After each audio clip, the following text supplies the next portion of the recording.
આજનું બપોરનું ભોજન આપણે કંટોલાનું શાક છે.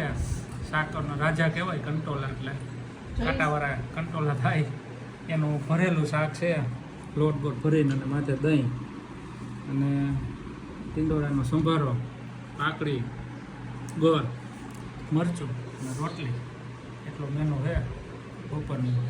તો અક્ષરભાઈ ત્યાં કંટોલાનું શાક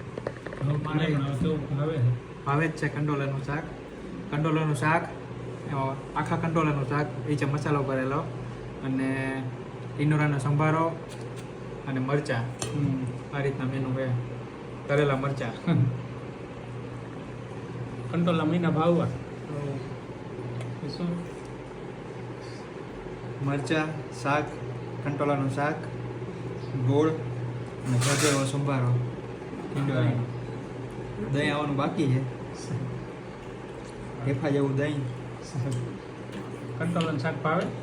હવે ભાવ માંડ્યું, પહેલાં નહોતું ભાવતું. પેલા લોકો આવું કાંટાવાળા કોણ હતા? બાને રોટલી, શાક, સંભારો, ગોળ. કંટોલાનું શાક ભાવે? હા, પેલા બહુ ખાતા છે ને? પેલા ખાતા આમ ભરેલું ઓછું કરે કા? પેલા ફોડવાનું ફોડવાનું કરતા હવે ભરેલા શાકનું બધા ટેસ્ટ મહિના લેવા ટ્રેન્ડ. આ રીતનું બપોરનું મેનુ છે. ચાલો બધા ભોજન કરવા.